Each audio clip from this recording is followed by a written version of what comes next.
प्यारे दोस्तों, आज हम आपको एक फाख्ता और शहजादे की शादी का वाकया सुनाने वाले हैं। शहजादे की शादी फाख्ता परिंदे के साथ कर दी गई। उसके बाद क्या हुआ, आइए बिना वक्त खराब करते हुए शुरू करते हैं। लेकिन उससे पहले आप इस वीडियो को लाइक ज़रूर कर दें दोस्तों। किसी मुल्क में एक बादशाह था। उस बादशाह के पास अल्लाह का दिया सब कुछ था, मगर कोई चीज़ नहीं थी। तो वह औलाद थी, यानी उसके कोई बच्चा नहीं था। बच्चा ना होने का गम बादशाह से ज्यादा बादशाह की बेगम को था। वह दिन रात रोया करती थी। न उनको खाना पीना अच्छा लगता, न कोई जेवर कपड़ा भाता, न किसी तकलीफ में जाती, न कोई खुशी मनाती। बादशाह अपनी मलका को बहुत चाहता था। वह मलका को समझाया करता, तसल्ली दिलासा दिया करता कि इसमें अल्लाह की कोई मसलेहत होगी जो उन्हें कोई बच्चा नहीं दिया। सब्र करो और हंसी खुशी जिंदगी गुजारने की कोशिश किया करो। बादशाह का दिल तो हुकूमत के कामकाज और देख रेख में फिर भी बहल जाता, मगर बादशाह बेगम का दिल जरा ना बहलता। हर वक्त परेशान और सोगवार रहती। बहुत से लोगों ने बादशाह को मशवरा दिया कि जहां पनाह दूसरी शादी कर ले, शायद वही मलका उनको तख्तो ताज का वारिस दे दे। मगर बादशाह उस पर तैयार ना होता। वह अपनी बेगम का दिल तोड़ना नहीं चाहता था।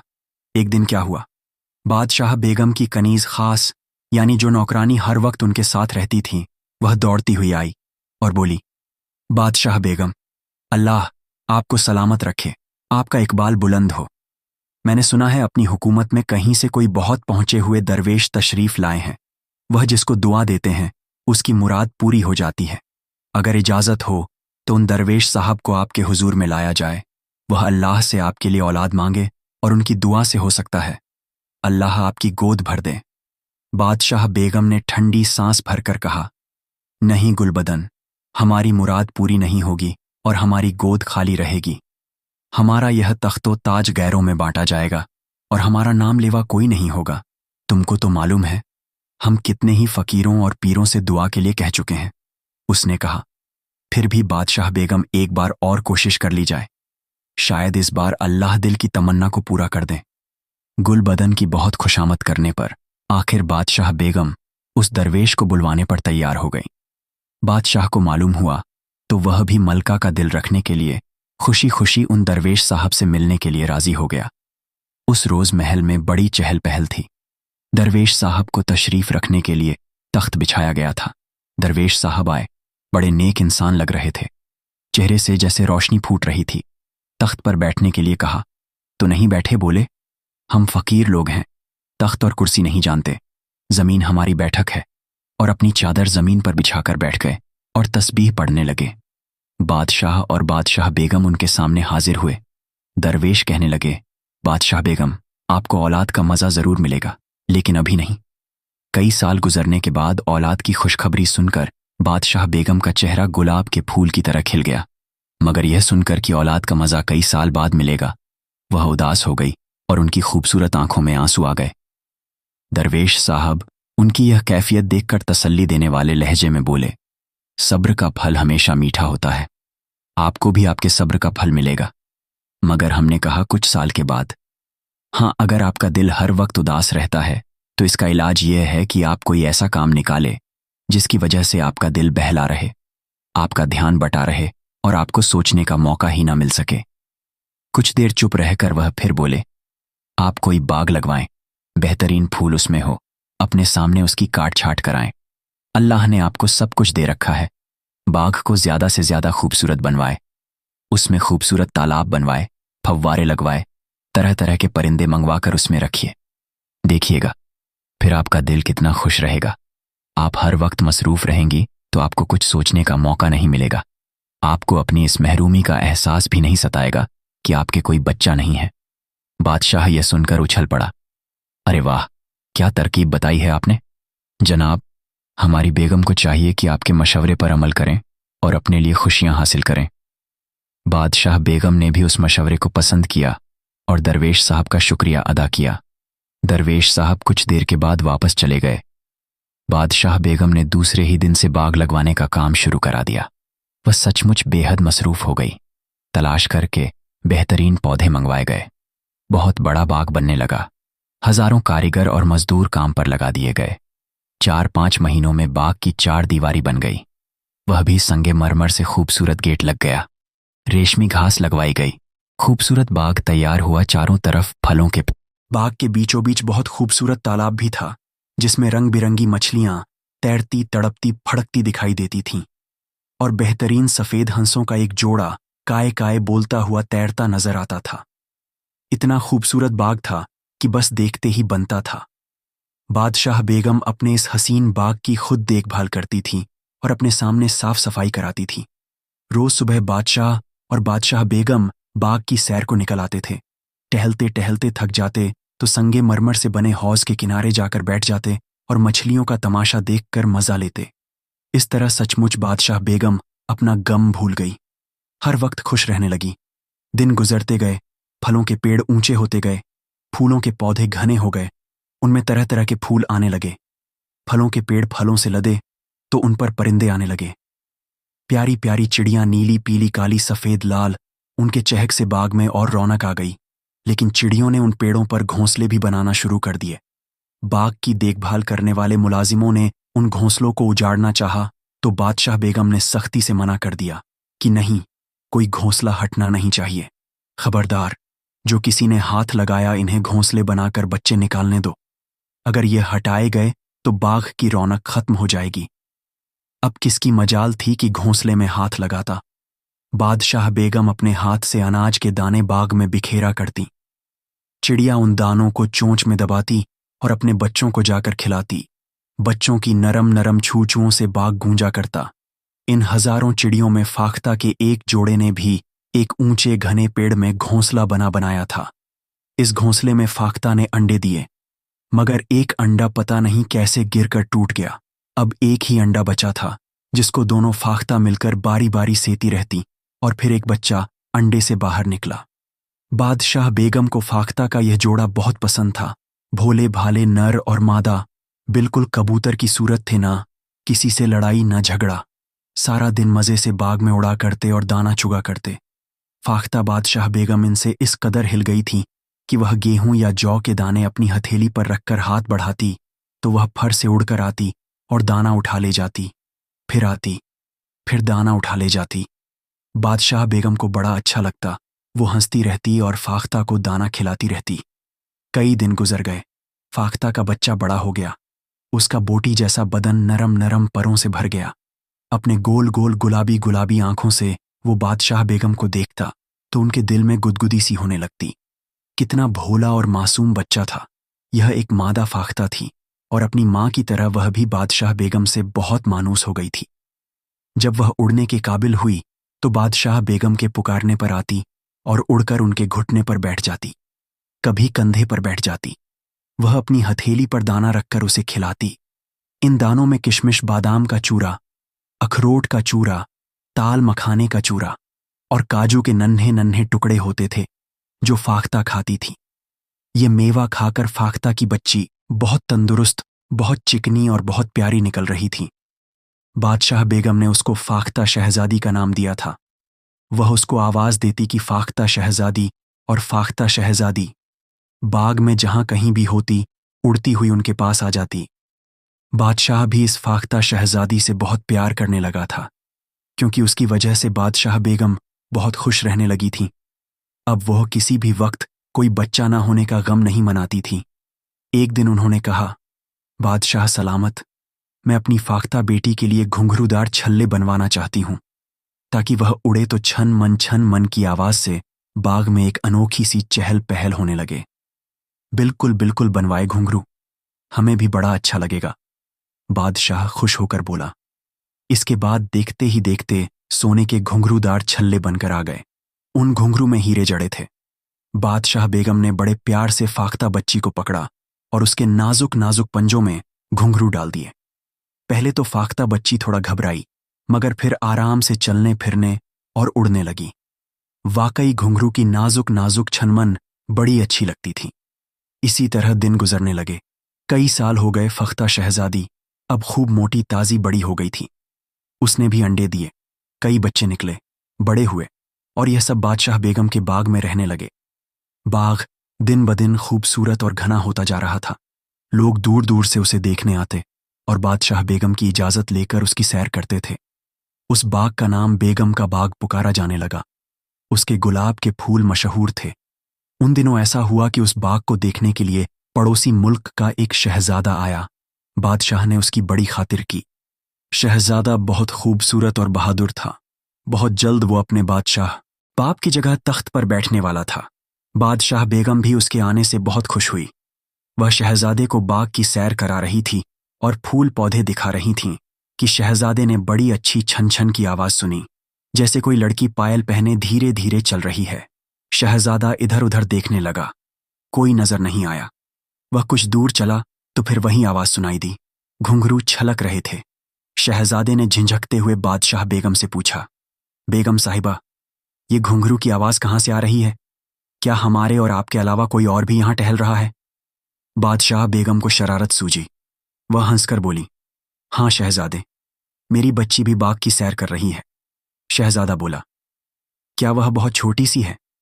बादशाह बेगम बोली, माँ बाप को अपना बच्चा हमेशा बच्चा ही मालूम होता है, चाहे वह बूढ़ा ही क्यों ना हो जाए। बादशाह बेगम ने अपनी फाख्ता को देख लिया था, जो आराम से घास पर चल फिर रही थी और उसके नाजुक पैरों में पड़े घुंघरू छनक रहे थे। फिर वह उड़कर पेड़ पर बैठी तो छन छन की आवाज़ और तेज हो गई। शहजादे को यह आवाज़ बड़ी अच्छी लगी। उसने सोचा, बादशाह बेगम उसको बता नहीं रही है।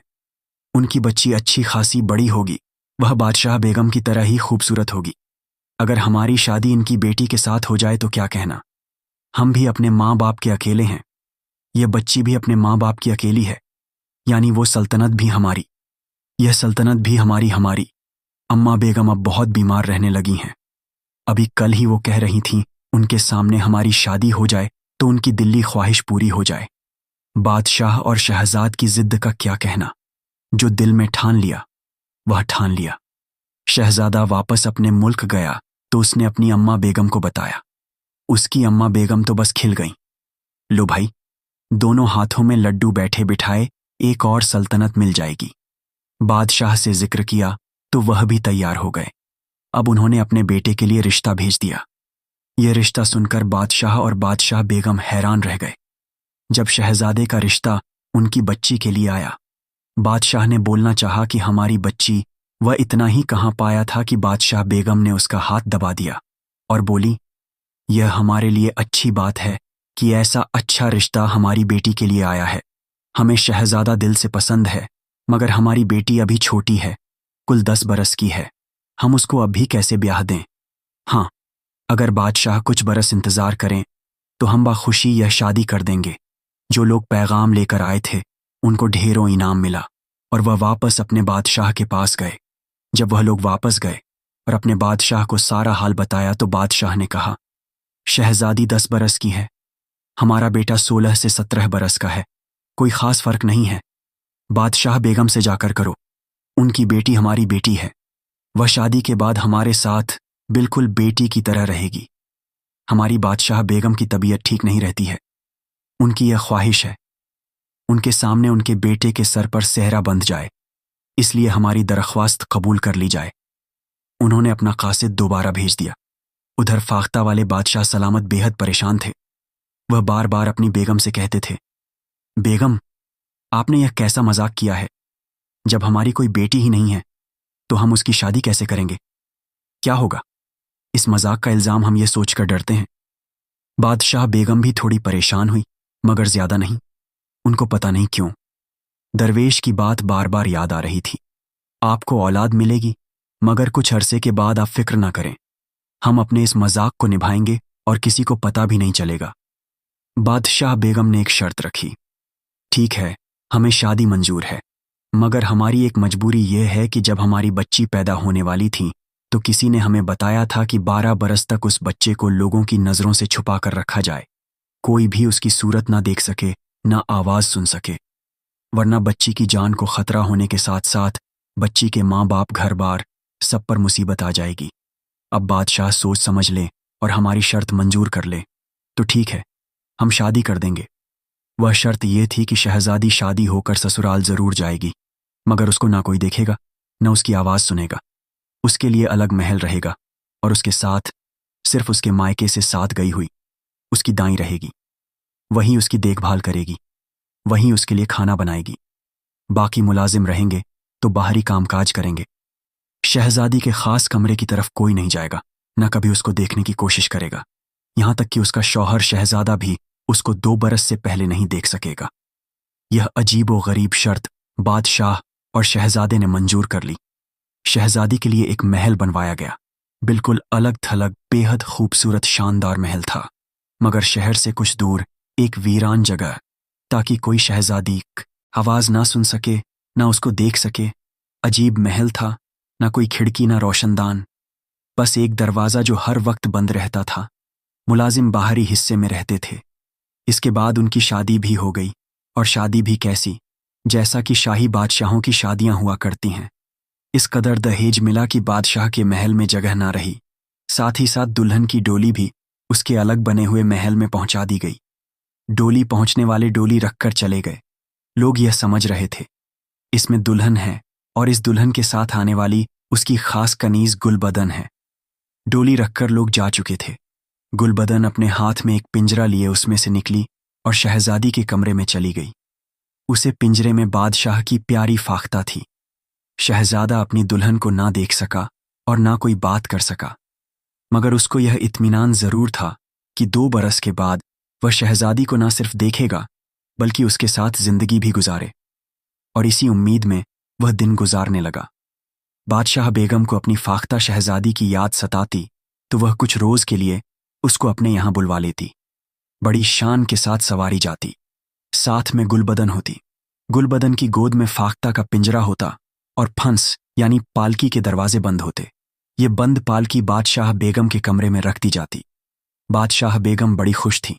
उनको भी बस यही उम्मीद खुश रखती थी कि एक दिन उनको फाख्ता शहजादी की जगह एक चांद सी बेटी मिल जाएगी। वह दरवेश की पेशे गोई पूरी होने का रास्ता देखा करती थी। कई महीने गुजर गए। सब कुछ ठीक ठाक चल रहा था कि एक रोज शहजादे की अम्मा बेगम की तबीयत ज्यादा खराब हो गई। उन्होंने अपने शौहर बादशाह से कहा, बादशाह सलामत, मुझे लगता है मैं जिंदा ना रहूंगी। मेरी यह ख्वाहिश पूरी कर दें ताकि मेरी मौत आसान हो जाए। बादशाह ने आंसू बहाते हुए कहा, मलका, आप अपनी ख्वाहिश बताएं। मलका ने कहा, मैं चाहती हूं एक बार अपनी बहू शहजादे की दुल्हन को देख लूं। बादशाह ने घबराकर कहा, मलका, आपको तो वह शर्त मालूम ही है कि दुल्हन शहजादी को ना कोई देखे और ना उसकी कोई आवाज सुने, वरना वह भी मर सकती है और उसको देखने वाला भी खत्म हो सकता है। सिर्फ वही नहीं, उसके खानदान पर भी तबाही आ सकती है। बीमार मलका ने कहा, मुझे मालूम है बादशाह सलामत, मगर क्या करूं, दिल नहीं मानता। यह हसरत लेकर दुनिया से जाऊंगी तो मेरी रूह को सुकून नहीं मिलेगा। बादशाह परेशान थे कि क्या करें। शहजादा भी कम परेशान नहीं था। एक तरफ वह शर्त और दूसरी तरफ मरती हुई मां की ख्वाहिश। वजीर आजम ने मशवरा दिया कि मेरे सुल्तान एक तरीका है जिससे मलका साहिबा की ख्वाहिश भी पूरी हो सकती है और शर्त भी नहीं टूटेगी। बादशाह ने बेचैनी से टहलते हुए कहा, वह तरीका क्या है? वजीर आजम, बताओ, हम बहुत परेशान हैं। वजीर ने कहा, वह तरीका यह है, मलका ए आलिया को दुल्हन शहजादी के महल में ले जाया जाए। दुल्हन शहजादी ना अपनी सूरत दिखाएं और ना आवाज सुनाएं, बस कमरे के अंदर टहलने के अंदाज में चले फिरे। उनके पैरों में सुना है घुंघरूदार पायल रहती है। यह उनकी वालिदा ने बचपन से उनको पहना रखी है और इस पायल को हर साल उनकी सालगिरह के मौके पर कुछ सोना डालकर बढ़वाया जाता है।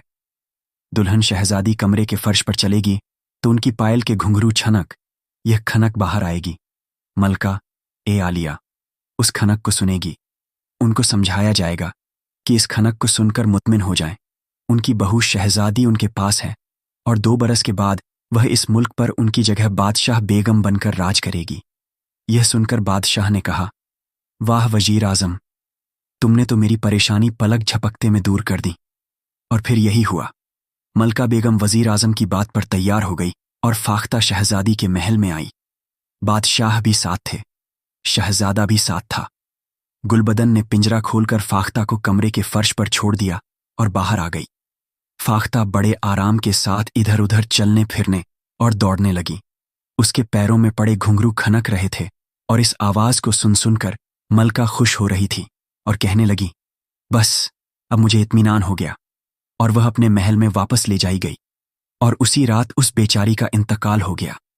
पूरा मुल्क सोग में डूब गया। शहजादे को भी मां की मौत का बहुत सदमा था। 6 माह तक सोग मनाया जाता रहा और जैसे ही सोग का माहौल खत्म हुआ, शहजादे के दिल में पता नहीं क्यों शहजादी को देखने और उससे मिलने की तमन्ना जाग उठी। मां के बाद वह बहुत उदास रहने लगा था। न शिकार खेलने में दिल लगता, न तलवारबाजी और घुड़सवारी अच्छी लगती। चुपचाप इधर उधर टहला घूमा करता। अभी 2 बरस पूरे नहीं हुए थे, मगर वह शर्त तोड़ने पर तुल गया था। क्या करता, दिल से मजबूर था। उसने अपने दोस्त वजीर आजम के बेटे से मशवरा किया। वह भी शहजादे की उम्र का था। दोनों साथ पल्ले बड़े खेले कूदे थे। उसने, शहजा, दीवार से नीचे महल में उतर जाइए और शहजादी साहिबा के कमरे में घुसकर उनको देख लीजिए। आखिर वह आपकी बेगम है, आपको हक है उन्हें देखने का, उनसे बात करने का। वजीर के बेटे ने आगे कहा, वह शर्त तो भूल जाइए। उसे शहजादी चूंकि अभी छोटी है, इसलिए आपकी सास मलका ने आपको बेवकूफ़ बनाया है। शहजादे की समझ में यह बात आ गई और एक दिन मौका निकालकर उसने वजीर के लड़के के साथ मिलकर शहजादी के महल की ऊंची दीवार पर कमंद डाल दी। वजीर ज्यादा नीचे खड़ा रहा। शहजादा दीवार पर कमंद के सहारे चढ़ा और महल के आंगन में उतर गया। उसका दिल धड़ धड़ कर रहा था, मगर हिम्मत करके वह आगे बढ़ा। शहजादी का कमरा सामने था। अंदर से छन छन की आवाज आ रही थी। शहजादे ने सोचा, जरूर शहजादी अंदर चल फिर रही है, और दरवाजे के करीब पहुंच गया। गुलबदन कह रही थी, आ जाओ, बड़ी देर से मेवा कटा रखा है, आके खा लो। तुम यहां आकर बहुत जिद्दी हो गई हो। कहना नहीं मानती, खाओगी पियोगी नहीं तो कमजोर हो जाओगी और मलका आलिया के गुस्से का शिकार मैं बन जाऊंगी। शहजादा मुस्कुराने लगा। उसकी दुल्हन नखरे दिखा रही है। वह अभी खड़ा होकर अंदर की बातचीत सुनने की कोशिश कर ही रहा था कि गुलबदन ने यह कहकर दरवाजा खोल दिया, अच्छा देखो, बाहर ना निकलना, मैं अभी तुम्हारे लिए गेहूं का दलिया लेकर आती हूं। गुलबदन ने दरवाजा अचानक खोला था। शहजादा जो अंदर झांकने की कोशिश कर रहा था और दरवाजे से लगा खड़ा था, दरवाजा खुलते ही धड़ाम से अंदर जा गिरा। इधर गुलबदन के मुंह से चीख निकली, उधर वह शहजादा चीखा और फख्ता शहजादी जो कमरे के फर्श पर दौड़ रही थी, फड़फड़ा कर उड़ी और खुले दरवाजे से बाहर निकल गई। उसके पैरों में पड़े घुंघरू छन छन बज रहे थे। गुलबदन बदहवास हो गई थी। वह चिल्लाते हुए फाख्ता के पीछे दौड़ी। अरे मैं मर गई, हाय मैं लूट गई। अरे कहाँ जा रही है मलका? आलिया मुझे जिंदा नहीं छोड़ेगी। अपनी चोट भूलकर शहजादा भी हैरान परेशान दौड़ पड़ा। वह कुछ भी समझ नहीं पा रहा था। शहजादी कहाँ है? यह चिड़िया कैसी थी, कहाँ थी जो उड़कर निकली है? बाहर आकर उसने देखा, एक बहुत खूबसूरत तंदुरुस्त चिकनी चिकनी फाख्ता महल की दीवार पर बैठी है। शहजादे ने घबराकर पूछा, शहजादी कहाँ है? गुलबदन को जैसे होश आ गया। उसने फटी फटी आंखों से शहजादे को देखा। अभी तक उसे बादशाह बेगम के जलाल का डर था, मगर अब फाख्ता शहजादी का राज खुल जाने के डर ने उसको हिलाकर रख दिया। फाख्ता फड़फड़ाकर उड़ी और पता नहीं किधर निकल गई। उसके घुंघरुओं की खनक कुछ देर तक सुनाई देने के बाद बंद हो गई। शहजादे ने गुलबदन की तरफ देखा। गुलबदन के दिमाग में एक बिजली सी कौंधी। अभी वक्त गया नहीं था, सारा खेल उसके हाथ में ही था। उसने एक लंबी ऊंची चीख मारी और अपने बाल नोचती हुई पागलों की तरह चीखने और रोने लगी। शहजादे, गजब कर दिया, आपने शर्त तोड़ दी। अभी 2 साल पूरे नहीं हुए थे कि शहजादी का पर्दा खोल दिया। अरे शहजादे साहब, ये फाख्ता जो अभी उड़कर गई है हमारी शहजादी थी क्या? शहजादी शहजादा हैरत से बोला तो गुलबदन कहने लगी, हाँ हाँ, शहजादी दरवेश ने कहा था, अगर 12 बरस पहले किसी की नजर शहजादी पर पड़ गई तो वह परिंदा बन जाएगी। हाय शहजादे, यह आपने क्या किया? मगर मैं तो उसको देख भी नहीं पाया। शहजादे ने बोलना चाहा, इतने में गुलबदन बोल पड़ी, अरे आपने नहीं देखा तो क्या हुआ, उसकी नजर तो पड़ गई आप पर। हाय, तभी वह एकदम फड़फड़ाकर उड़ी थी, उसने आपको देख लिया था। अरे अब मैं क्या करूं? बादशाह बेगम को यह स्याह मुंह किस तरह दिखाऊं? वह जमीन पर गिरकर रोने लगी और लौटने लगी। उसके आंसू झूठे थे। वह जबरदस्त ड्रामा कर रही थी। हाय, मेरी शहजादी चली गई, उड़ गई, परिंदा बन गई। अब मैं बादशाह बेगम को क्या मुंह दिखाऊंगी? अरे शहजादे साहब, बादशाह सलामत मुझे जमीन में जिंदा दबा देंगे, मेरे ऊपर शिकारी कुत्ते छोड़ देंगे। शहजादा बेचारा इस कदर घबराया कि वहां से भाग निकला। यह वाकया शहजादे के बाप बादशाह को मालूम हुआ। उन्होंने गुलबदन को बुलाया। आपको बता दें कि गुलबदन उस फाख्ता की नौकरानी थी। गुलबदन हाल से बेहाल बादशाह के सामने पहुंची और धड़ाम से जमीन पर गिरकर बेहोश हो गई। बड़े जतन के बाद उसे होश आया। तब बादशाह ने कुरेद कर उससे पूछा। उसने वही कहानी बताई जो बादशाह बेगम ने उसको रटा दी थी।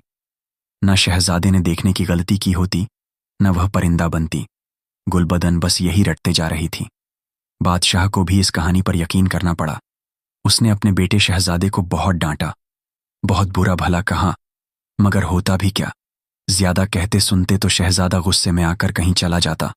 और एक ही इकलौता लाडला बेटा था, वह भी उनकी प्यारी बेगम की निशानी सब्र करके बैठ गए। गुलबदन ने उनसे दरख्वास्त की कि उसे वापस उसके मुल्क भेज दिया जाए। अब उसके यहाँ रहने का कोई मतलब भी नहीं था, इसलिए उसको वापस कर दिया। बादशाह ने चाहा शहजादे की दूसरी शादी कर दी जाए, मगर शहजादा तैयार नहीं हुआ। उसके दिमाग में पता नहीं क्या आता कि वह रोज अपने दोस्त वजीरजादे को साथ लेकर जंगल में निकल जाता। वह उस रास्ते से जाता जिस रास्ते पर उसने फाख्ता को जाते देखा था। सारा दिन वह जंगल में घूमता, एक एक पेड़, एक एक झाड़ी को देखता, नदी के किनारे टहलता, मगर उसको फाख्ता नजर न आती। बादशाह ने उसको मना करना या टोकना मुनासिब न समझा। उनका ख्याल था शहजादी की यह दीवानगी वक्ती है, कुछ रोज के बाद वह खुद घबरा जाएगा। इस तरह बहुत सारे दिन गुजर गए। अब सुनो उधर फाख्ता की बात। बादशाह बेगम की कहानी। जब गुलबदन ने वहां पहुंचकर यह सब हाल बताया तो बादशाह बेगम ने दिल थाम लिया।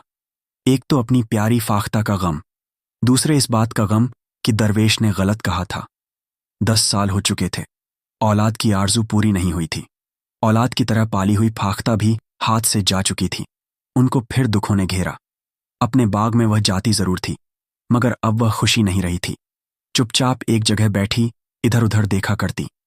बादशाह सलामत ने बहुत समझाया, मगर उनकी हालत न बदली। गुलबदन हर वक्त उनके साथ रहा करती और उनकी यह हालत देखकर वह भी परेशान रहती। एक रोज बादशाह बेगम बाग में टहल रही थीं कि फाटक पर कुछ शोर हुआ और पहरेदार किसी को डांट रहे थे। बादशाह बेगम ने गुलबदन से कहा, जाओ देखो यह शोर कैसा है। वह जल्दी जल्दी फाटक की तरफ दौड़ी। बादशाह बेगम आगे बढ़कर हौज के किनारे बैठ गई और खाली खाली नजरों से तैरती हुई रंग बिरंगी मछलियों को देखने लगी। अचानक उन्हें ऐसा लगा उनकी प्यारी फाख्ता कहीं आसपास चल रही है। घुंघरू छलक रहे थे। वह चौंक कर खड़ी हो गई और बेइख्तियार उनके मुंह से निकला, मेरी बच्ची तुम कहाँ हो। अचानक उसको एक आवाज आई, मैं यहां हूं अम्मा बेगम। आपके पास एक बहुत मीठी सी नरम नरम आवाज आई और घुंघरू जोर जोर से छन के छन मन हो रहे थे। बादशाह बेगम को अपनी आंखों पर यकीन ही नहीं हो रहा था। उन्होंने बाएं हाथ से अपने दाहिने बाजू पर जोर से चुटकी काटी। बेहद गोरी चिट्ठी, 10 से 11 बरस की एक लड़की जिसके गालों पर जैसे गुलाब खेल रहे थे, जिसकी आंखों में जैसे हीरे चमक रहे थे और जिसके लंबे लंबे स्याह बालों में जैसे सावन भादों की घटाएं झूम रही थीं। सुर्ख रंग के लिबास में यह उनके सामने खड़ी मुस्कुरा रही थी। यह लड़की बादशाह बेगम, आपकी बेटी फाख्ता शहजादी है। गुलबदन ने हंसकर लड़की का हाथ पकड़ा और बादशाह बेगम की तरफ ले गई। ठीक 10 साल के बाद आपको औलाद का सुख मिल गया।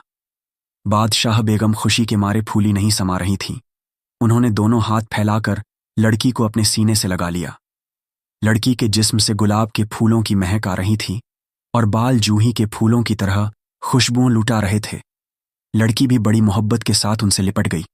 माँ, मेरी माँ, वह बार बार कह रही थी और बादशाह बेगम का मुंह चूम रही थी। मैं आपकी फाख्ता हूं। आपने मुझे नहीं पहचाना, मगर मैंने आपको पहचान लिया है, मेरी बच्ची, मेरी शहजादी।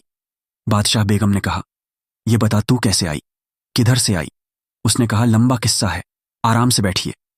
इतने में बादशाह सलामत भी तशरीफ लाए। वह हैरान भी थे और खुश तो इतने के मत पूछो। शहजादी ने बताया कि मैं अपने कमरे से बाहर निकली और दीवार पर बैठी तो शहजादे को अपनी तरफ आते देखकर घबरा गई। इसी घबराहट में उड़ती उड़ती शहर से निकलकर जंगल में पहुंच गई। एक ऊंचे पेड़ पर बैठकर मैंने सांस बराबर की, फिर अम्मा बेगम को याद करके रोने लगी। उस पेड़ के नीचे एक बुजुर्ग बैठे थे। मेरी आंखों से आंसू बारिश के कतरे की तरह उन पर गिरे तो उन्होंने सिर उठाकर मेरी तरफ देखा और पूछा, तुम क्यों रो रही हो। मैंने सिसक कर कहा, जनाब, मैं अपनी माँ बादशाह बेगम से बिछड़ गई हूं और अब उनसे मिलने की कोई उम्मीद भी नहीं है। इस जंगल में मेरा दिल घबरा रहा है। बताइए, रो नहीं तो क्या करूं? उन्होंने कहा। तुम बादशाह बेगम की बेटी हो ना? फिर उन बुजुर्ग ने मुझे नीचे बुलाया। मैं चली गई। फिर मुझे याद नहीं क्या हुआ। मैं एक लड़की बन चुकी थी। उन्होंने वह कहानी सुनी। इसके बाद हर तरफ खुशियां मनाई जाने लगीं। चिरागा किया गया, मिठाइयां बांटी गईं, गरीबों को खाना खिलाया गया, कपड़े पहनाए गए। और उसके साथ ही जहां उस फाख्ता शहजादी की शादी हुई थी, उस बादशाह और उसके बेटे शहजादे को खुशखबरी भेजी गई कि हंसी खुशी आए और शहजादी को रुखसत कराकर ले जाए। बड़ी शान के साथ वह दोनों बाप बेटे आए। शहजादा खुश भी था, हैरान भी था। आखिर शहजादी इतनी दूर कैसे आ गई और किस तरह फिर इंसानी रूप में वापस आई? बादशाह बेगम ने कहा, बेटा, यह सब मत जानो और इनके बारे में ज्यादा ना सोचो। बस हमारा घर बस गया, हमें खुशियां मिल गईं। बस हमारे लिए यही बहुत है। कुछ रोज के बाद फाख्ता शहजादी को बड़ी धूमधाम के साथ शहजादे के साथ रुखसत कर दिया गया और इस तरह फाख्ता शहजादी की कहानी खत्म हुई। बादशाह बेगम जब तक जिंदा रही, इन फाख्ताओं को अपने हाथ से दाना खिलाती रही। इसी के साथ यह कहानी पूरी होती है। वीडियो देखने के लिए आपका शुक्रिया।